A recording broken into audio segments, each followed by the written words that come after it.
Okay, it looks like we're okay. If you're with me, please give me a note on how the sound is and your experience on your end. And we'll be starting in just a couple minutes.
Well, good morning.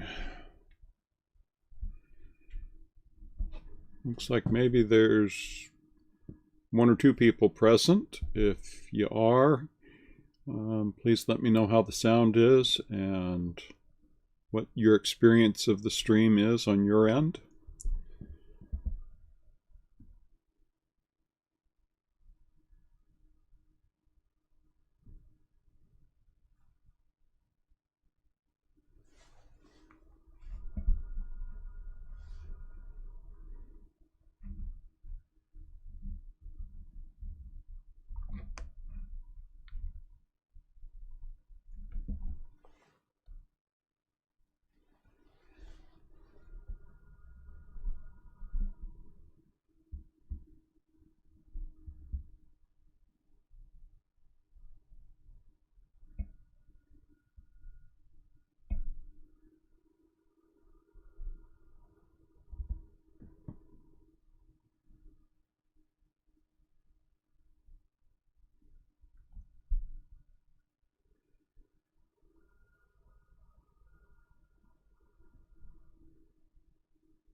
Good morning.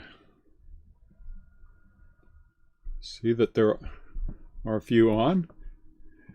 Thank you for your note in the second portion of our worship this morning, Gary. I tried to thank you. I don't know if you saw it.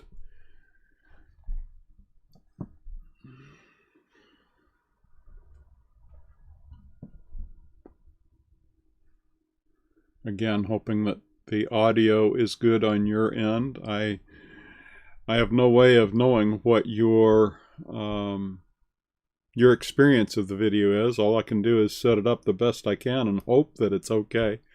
So, I see a few people are joining us. Glad that everyone is here and able to join us. Hi, Mary. Thank you, Gary. That helps.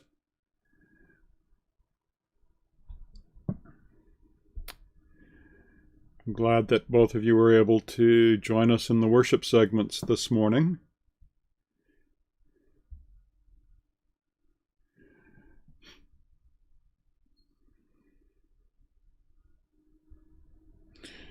Had a couple of pieces that I didn't use earlier that I thought I could share to get us started during this stream. One of them is from John Philip Newell, his work entitled Praying with the Earth. For the freshness of this new day, thanks be to you, O God. For morning's gift of clarity, its light like the first day's dawn, thanks be to you. In this newborn light, let us see afresh. In this gateway onto what has never been before, let our soul breathe hope for the earth, for the creatures, for the human family. Let our soul breathe hope. John Philip Newell, Praying with the Earth.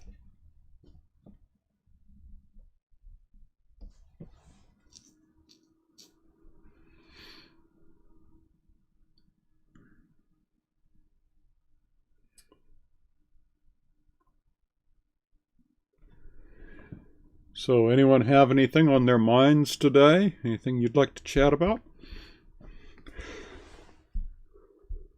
Excuse me.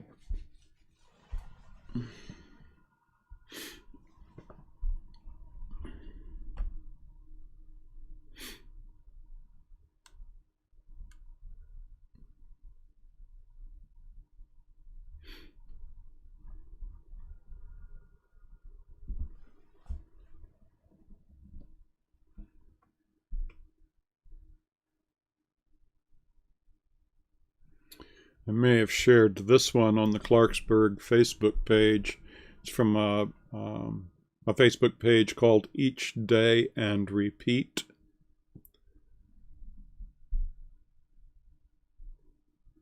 My nose is itching here. Just a second.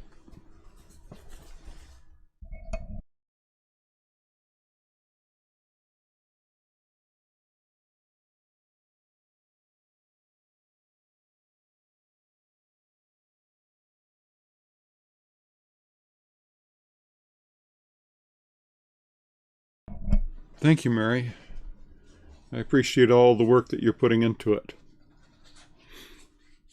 I started to say, I think that I shared this on the Clarksburg Facebook page from a Facebook page that I follow called Each Day and Repeat. Dear God, hear our cries, O Lord. Listen to our prayers. Be faithful with your mercy. Draw near with your presence.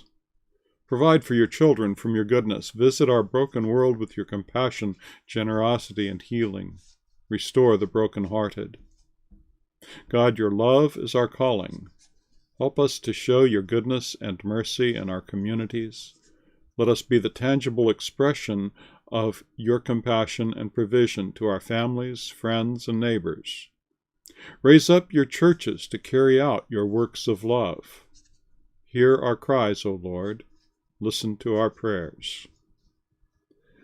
The first half of that feels to me very much like some of the Psalms. The author may have, in fact, patterned it after one of the Psalms. And then the second half I hear as a reflection operating out of our Christian perspective, some of the teachings of Christ, reflecting back on that psalm from our perspective today. Thought it was very good.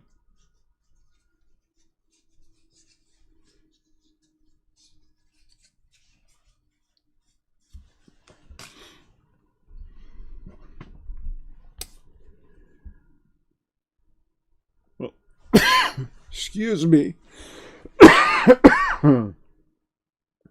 Excuse me.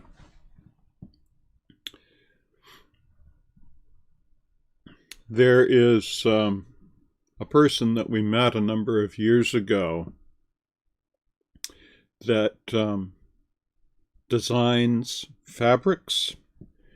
Her first name is Martina. I've forgotten her last name, but the business that she has created is called Radost, R-A-D-O-S-T, and she, like some others, have been doing some cloth masks, and I have a couple examples of what she has done here. So really, really nice work. I think that the concern that we might have might be the loops for the ears, whether they will be durable enough. They seem kind of fine, but overall, I think she's done some very nice work. We also picked up some from Charity this week, and she has done some very nice work on some of these face masks. So since this is going to be in our practice for the next while, just a couple of places. I think Addie was making some, and I think Janie was making them as well. So I know a number of people have been using the various patterns that are available, and doing some nice work, and so they are available if you need to pick them up.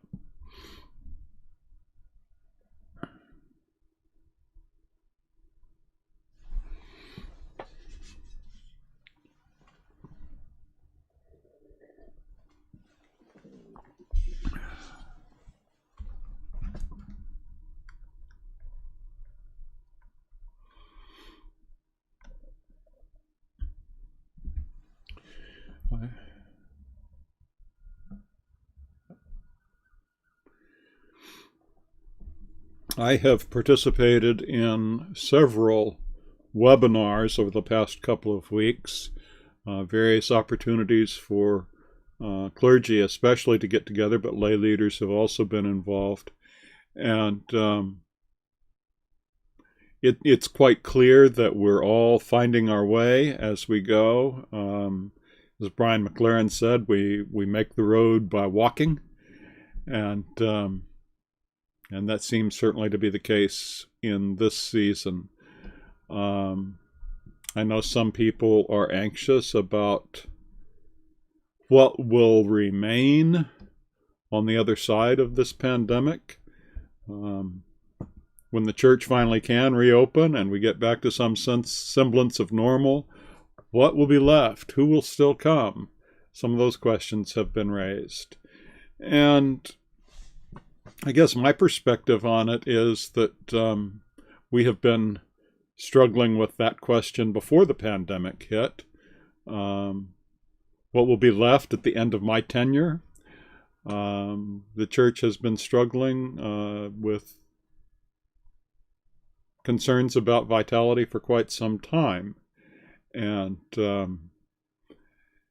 so we can view this this pandemic season as an opportunity to re-gear and find new ways of sharing our faith, new ways of being a blessing, and might be seen as a way of liberating us from our facilities and pushing us out into the community.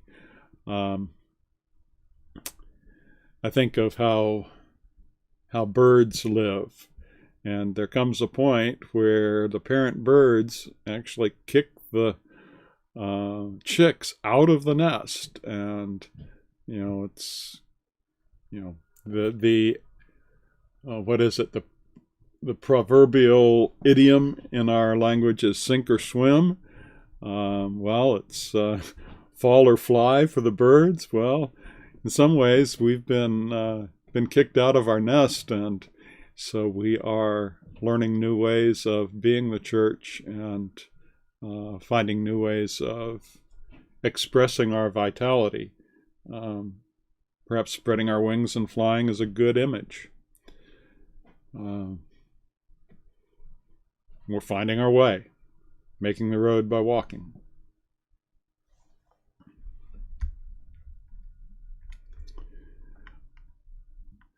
A lot of the discussion has been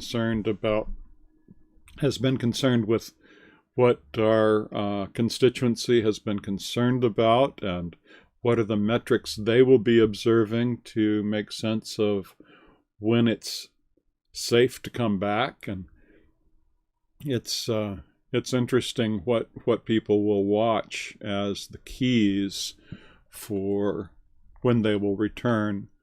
One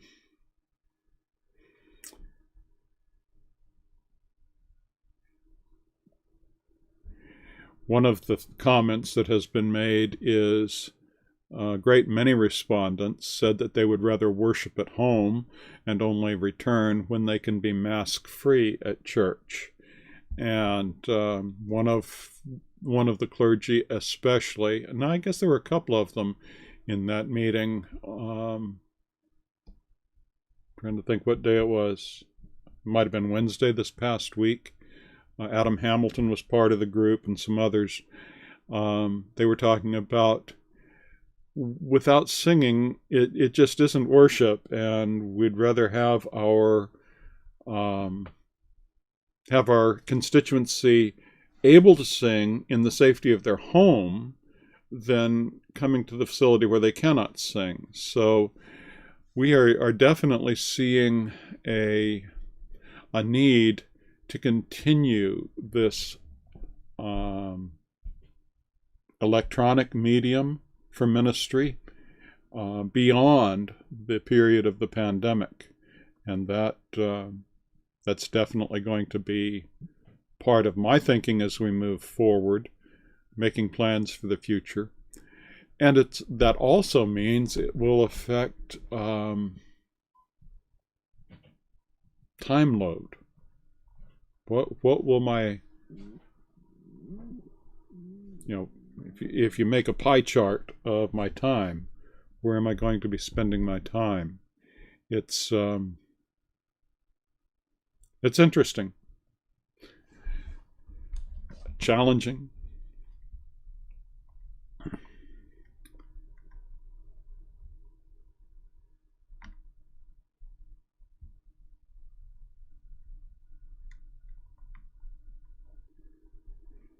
One of the constants is that, the prohibition on singing is this: when you are singing you are more effectively aerosolizing. And those aerosolized virus particles remain in the air 8 minutes, and they are projected out 25 feet. I cannot see our choir members spaced apart 25 feet between them. And how in the world would we do that as a congregation?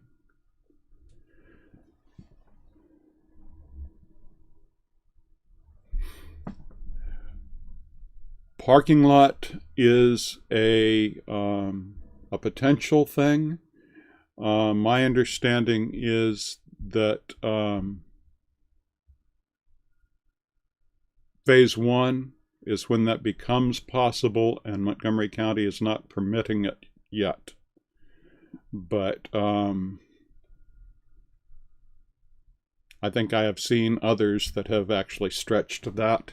But it would also require planning our parking lot, how we would do that, and also getting the necessary equipment so that those who had come would be able to all hear. And humming behind the masks is one of the things that has been suggested. It is one way that we can participate with music. Anything that is not a wind instrument, we couldn't use trombones and flutes, things like that, but we could use percussive instruments like marimba and drums and pianos and electronic organs. But there are ways of making music. It's just the singing is a problem. So.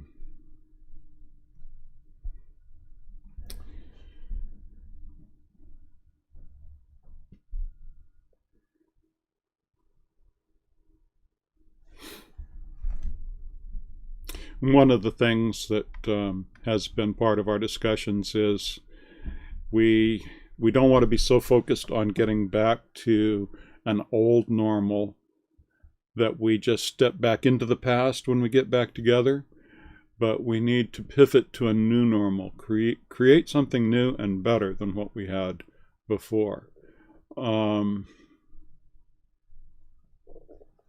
It is confusing and difficult time, and change is always difficult. So.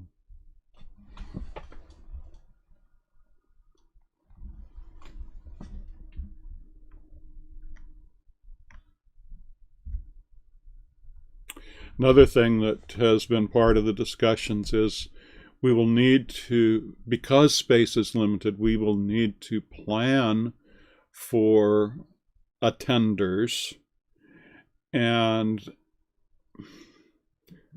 that's part of why I said we need to have a civil engineer help us with our seating and our traffic flow. We need to have adequate space, and I think our capacity is going to be reduced by approximately 80%. And that means we're going to not only need to be ready for our regulars that come, what happens when visitors come? And are we going to start having reservations for those that want to attend when we get to that point? How will we handle that? There's some challenges ahead. So.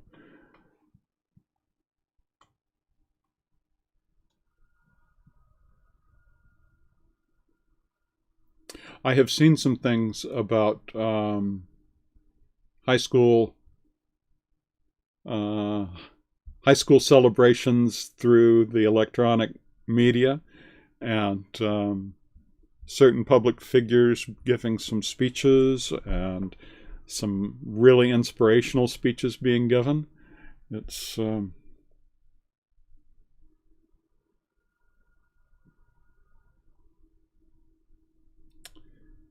we can learn from those that make make this medium a business. And at the same time, we remember that we're not a commercial enterprise, but a ministry, and we adapt it for our particular needs. So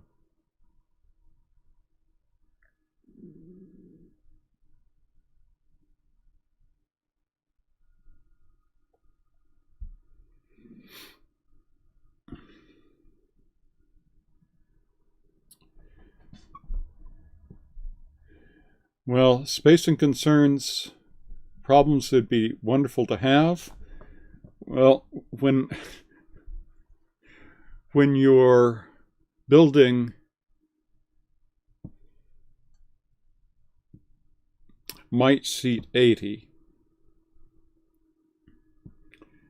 and then you reduce that by 80%, now you're down to a maximum of 15. And we already know what that looks like. So, only we would be scattered instead of in our usual stalls where we sort ourselves into and we normally come. We would have specific spaces, and there would have to be guidance helping people to make sure they sat in those assigned spaces and maintained the appropriate distances, spacing 3 pews apart, and one end of one and the other end of the next, and it's going to be a challenge.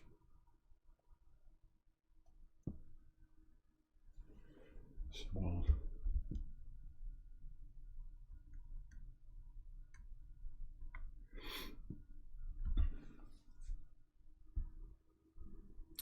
one of the comments that has recently been made is that churches in the future that will have the greatest impact will be thinking of themselves as digital organizations with physical expressions, instead of physical organizations with digital expressions.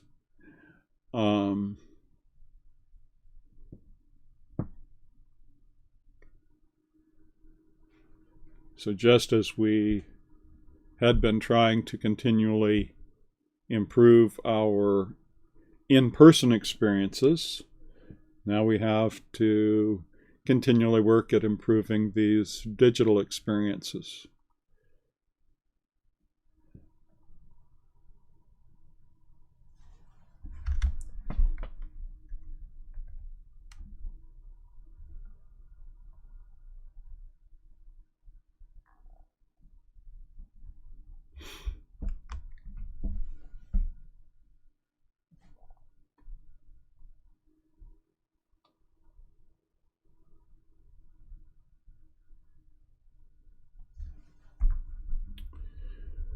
And it is good to remember that we're not in control. The truth is, we cannot control the economy, we cannot control the weather, we cannot control whether people return to church, we cannot control when they will finally return, even after we open. We cannot control our numbers, we cannot control human behavior. The future's always an unknown. And if we can let go of those fear-based needs to try to maintain control, it'll allow us to be more flexible and creative in the future.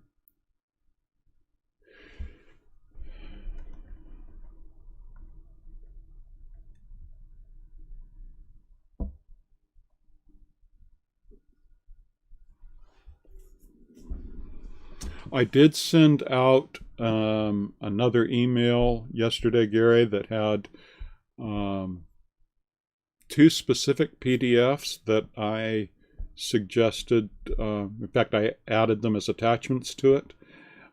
Suggested those for review, and I also suggested anything at the conference website on that page that relates to COVID resources.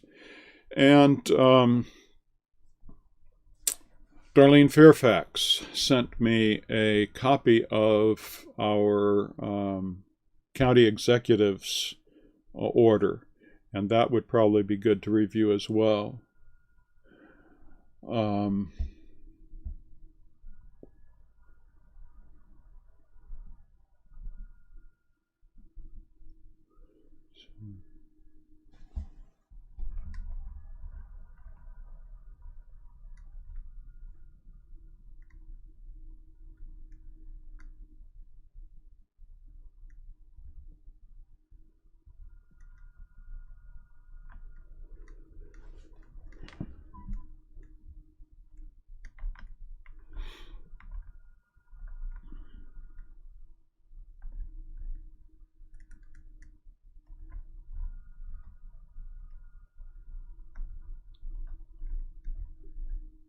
Just doing some quick scrolling to see if there's anything I especially wanted to share that's particularly relevant to the conversation at this point.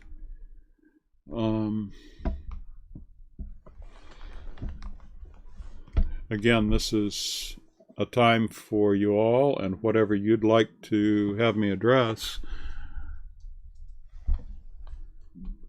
right, no communal food or drink, so we won't have that.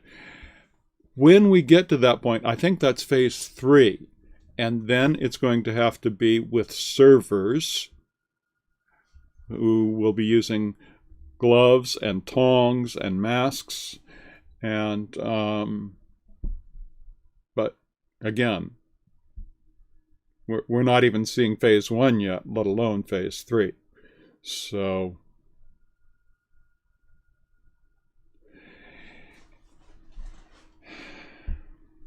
and communion is a real challenge because of the need to be masked and not touch your mask.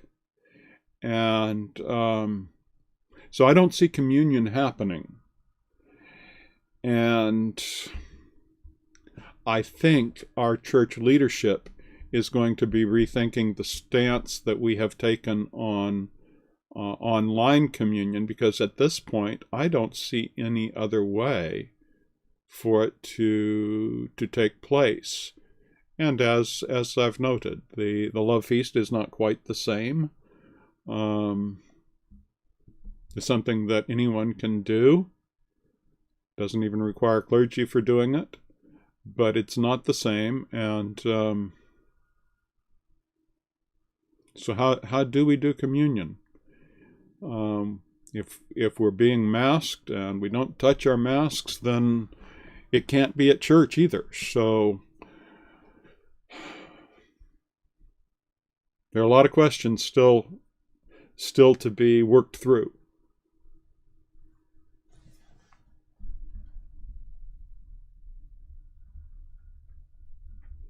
We will need to have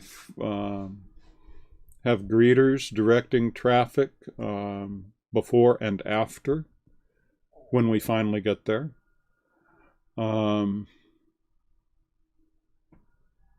Leaving seating, we will fill from the front working backwards, and then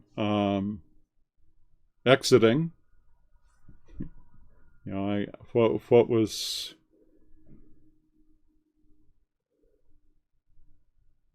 there was a computer expression years ago, first in, first out, talking about how things were processed. In our case, it's going to be first in, last out. And it's the only way that we will be able to manage traffic flow and still be able to maintain the appropriate distance between one another.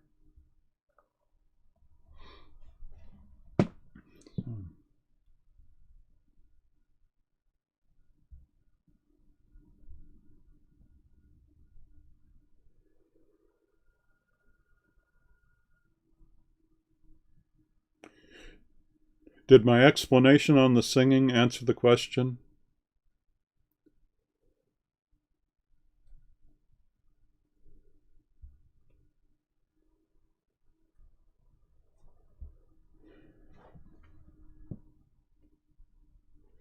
I know that that is a very frustrating thing for our musicians especially. But when I saw that concern raised and the explanation of it, I said, okay, that certainly makes sense.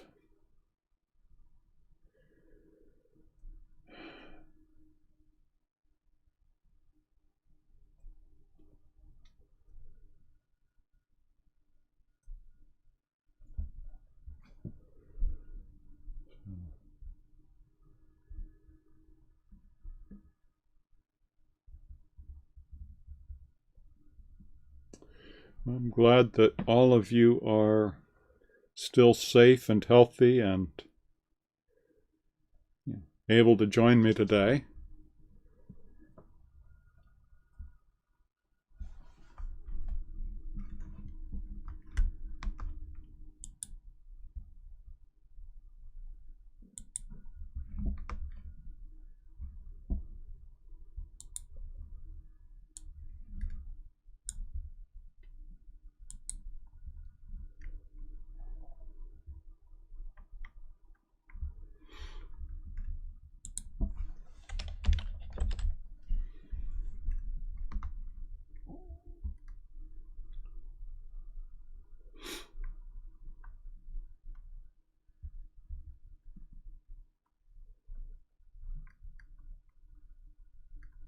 As I said, a lot of my colleagues around the country are talking about, quote, not coming back until there's a vaccine, and no in-person worship until singing can happen. And okay, Gary, have a good day, and we'll talk on Tuesday.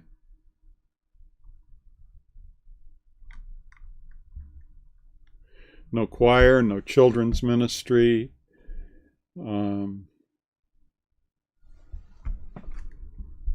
when we do reopen for in-person meetings, are we going to start looking like a members-only club? A lot of conversations that we'll need to have.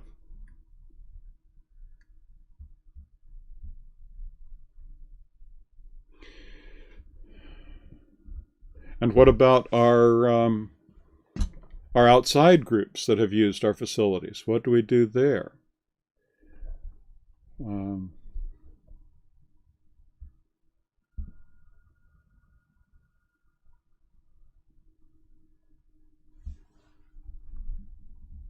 what can we do to continue to involve our kids in the life of the church and empower our parents to be the first line disciplers?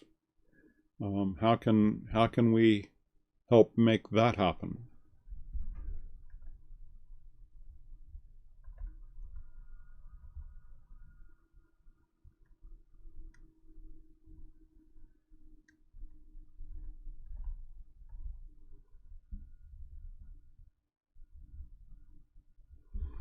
I had heard that Cokesbury is making some resources available at no cost, and glad of that effort on their part. But all the way across, it's evolve and change, or we will become irrelevant and disappear. Helpful questions: what needs to stop, what needs to change, and what needs to continue. This is what our administrative teams will need to be working on.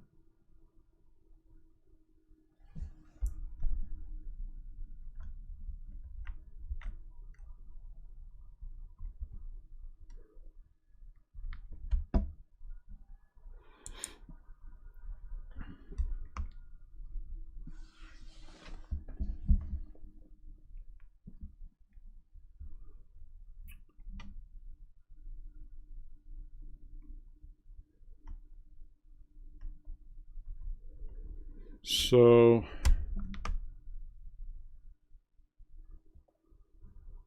anything else on anyone's mind?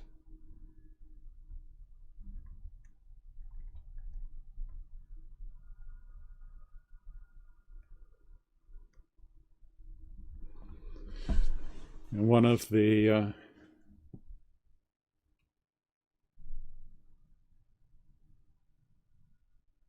that is a good question, Mary. I believe so. And the history, as I understand it, is that preachers were sent out and started forming Methodist societies. And then they were responsible for helping maintain the health of those societies. Societies and bands tended to be, from 6 to a dozen or so. But the early circuit riders were not ordained clergy. They did not bring the sacraments, and so they had, beyond these first circuit riding preachers, they had circuit riding clergy who were responsible for the various bands and societies that had been formed. They had a circuit to ride all of these parishes within a region. And since there's distance involved and there's only so many you can get on one day, then some places you had the evolution of, instead of weekly communion, you had quarterly communion because the circuit was so large. Other places the circuit was small enough that it was able to be monthly. And that accommodation to the circuit rider ethos has continued in our more general practice today, even though our theology says it should be weekly. So, and that brought us back to communion again. But I am not aware of circuit riders prior to Methodists, but that doesn't mean that there weren't any. Sometimes Methodists latched onto a good idea and ran with it, adapted it for our own situation. So if we didn't invent it, we certainly exploited it, used it for all it was worth. So I'll take a look, see if I can learn a little bit more about that.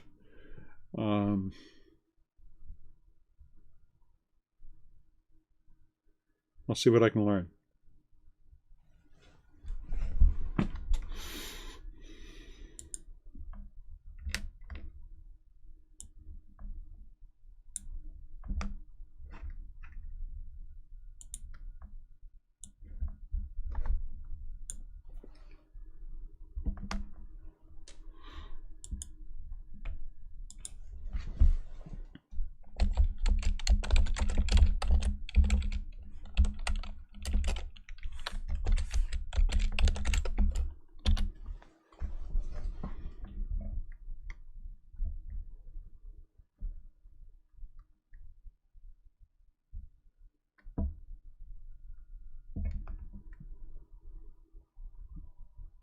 Yeah, Encyclopedia Britannica says that it was originated in England by John Wesley.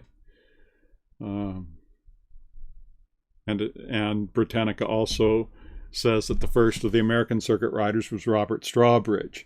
And Robert Strawbridge was heavily involved with the churches of our parish. I think he was one of the first, if not the very first preacher at Hyattstown. Now, I don't have the particular history of Clarksburg in that regard, whether he was deeply involved with Clarksburg or not. It would not surprise me if he was, but I do not have that particular bit of information. Robert Strawbridge was an Irishman who arrived in 1764, and his circuit went all the way from, I think, North Carolina all the way up through New Jersey and portions of Pennsylvania. So he had a huge territory that he was covering.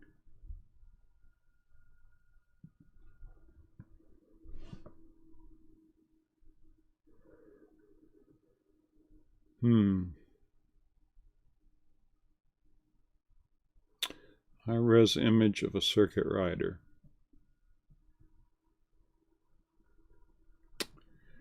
You might write a note to Sophie, our district administrator, and see if you can get a contact of the person in charge of archives with the conference, and see if they might know of an image that could be used. I think that would be the first direction that I would explore. Sophie is real good at helping with things like this, and if you haven't seen her emails, I can get an email address to you.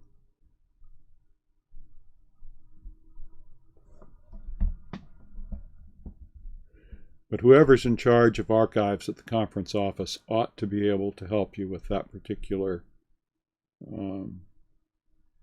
piece that you're looking for.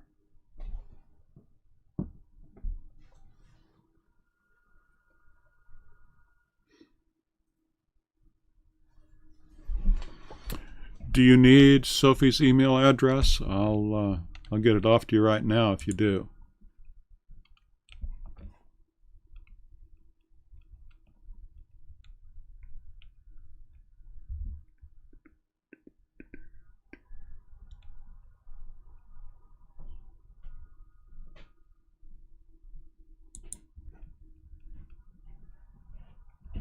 Okay.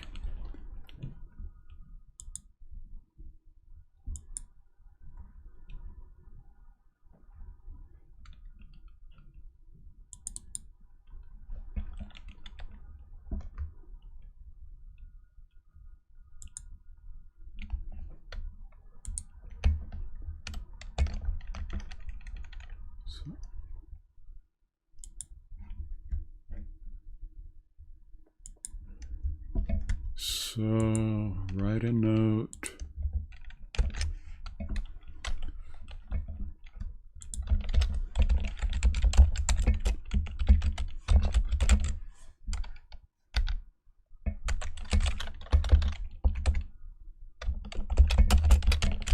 Sorry for the noisy keyboard. I don't know how to fix this because of proximity to the mic. Come on.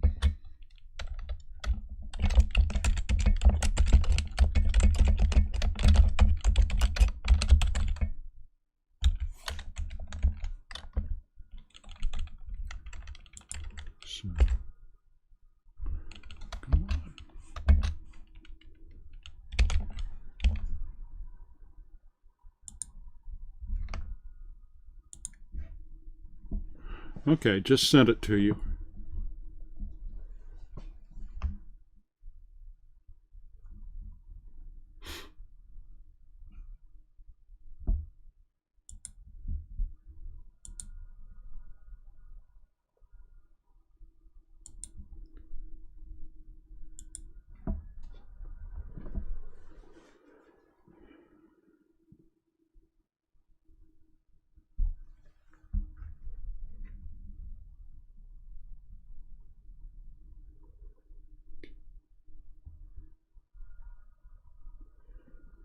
Haven't had any texts come in today, and just checking to see if I had any emails. And looks like the only emails have been junk email.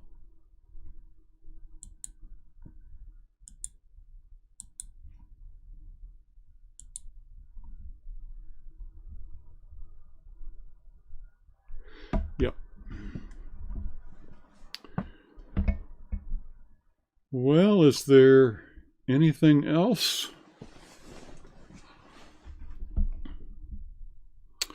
If not, we could draw this to a close. I had a couple other things to share.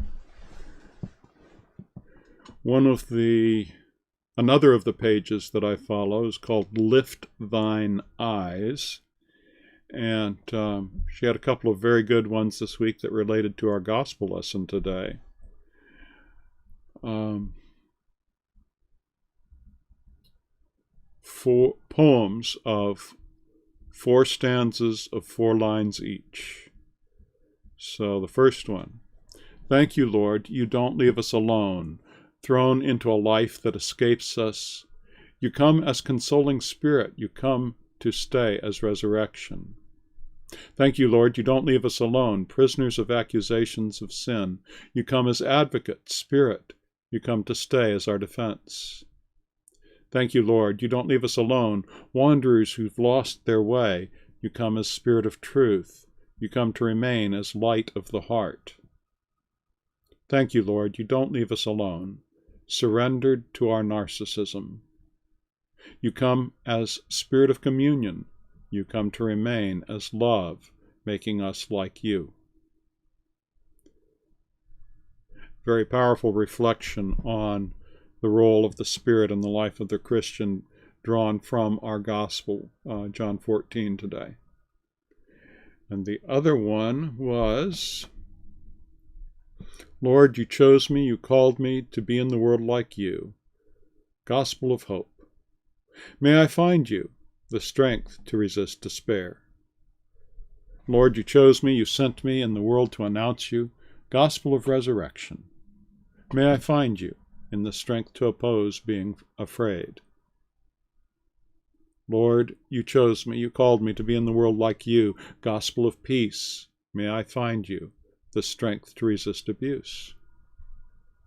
Lord, you chose me, you sent me in the world to announce you. Gospel of grace. May I find you the strength to oppose selfishness. I think that one is a good bridge tying the gospel to our epistle lesson today. So, looks like we're down to the very last couple on the stream. So,